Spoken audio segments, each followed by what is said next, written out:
Как обычную кирпичную печь сделать многофункциональной, которая не только греет помещение, но и освежает воздух и работает как кондиционер.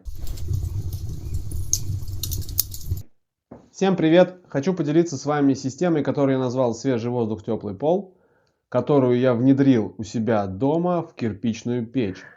Задний щит у нее отапливаемый, 2 колпака. Это колпаковая печь, в первую очередь это печь подовая. Подовая печка, колосника нету. Плюс мы имеем камин выше колена. Он что, еще и мангалом работает? В данный момент мы можем здесь даже пожарить сосиски.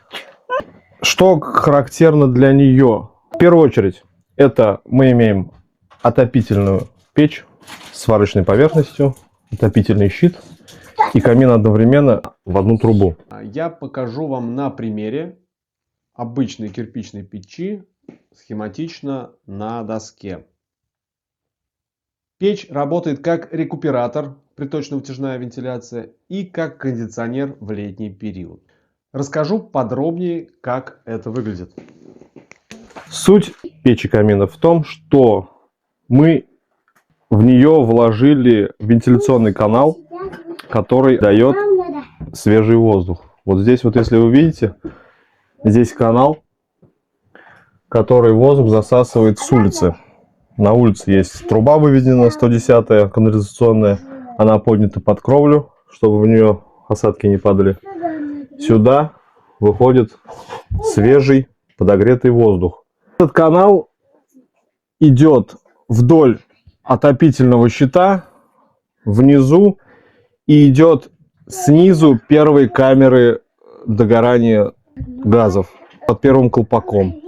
Соответственно, сразу же выходит в стену. Помимо того, что она захватывает воздух с улицы и отправляет его свежим в помещение, у нас есть под печкой один канал идет из туалета, один канал идет от входа в помещение, один канал, это называется антиугарный, он находится здесь. То есть 2 канала здесь, один с той стороны, и они заходят вот сюда. Вот здесь вот, здесь мы видим 2 щели слева и справа. Схематично нарисуем печь.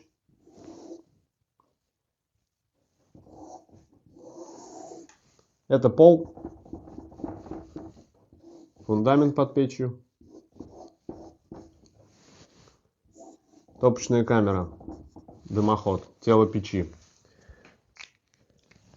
Внедряем в печь канал, который идет с улицы, проходит через тело печи вдоль топочной камеры и дымовых каналов, выходит сверху печи, отправляя воздух теплый, нагретый, в помещение сверху. Далее мы имеем еще один канал внизу под полом, чтобы нагретый свежий воздух у нас по естественной вентиляции опустился вниз, опускается в подпольное пространство, тем самым просушивая его и делая пол теплым. С помощью этого имеем теплый пол. Расскажу, как это происходит. Теплый воздух поднимается под потолок и, остывая, опускается вниз, засасывается через пол дополнительными каналами, отправляется в топку. Мы измеряли температуру дома. У нас под потолком было 35 градусов, а на полу у нас было 25 градусов, что очень хорошо, и мы не ходим в валенках. Далее мы дополняем эту систему еще одним каналом, который находится непосредственно под топочной камерой, и он захватывает нежелательные угарные газы также в топочную камеру. Таких каналов под полом может быть несколько. В данном случае у нас дома это 2 канала. Один канал санузла, второй канал захватывает воздух непосредственно под входной дверью, чтобы минимизировать сквозняки. И третий канал у нас под топочной камерой. Их также может быть несколько в зависимости от помещений. Чем примечательна эта система?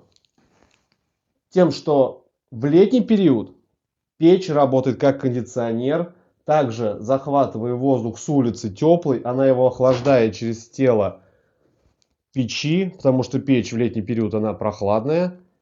Свежий прохладный воздух заходит в дом и также засасывается через эти каналы в топочную камеру и отправляется в дымоход.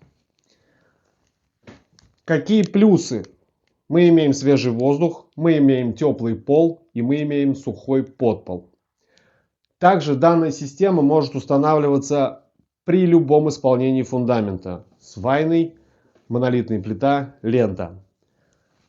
Об этом будет подробнее в следующих видео.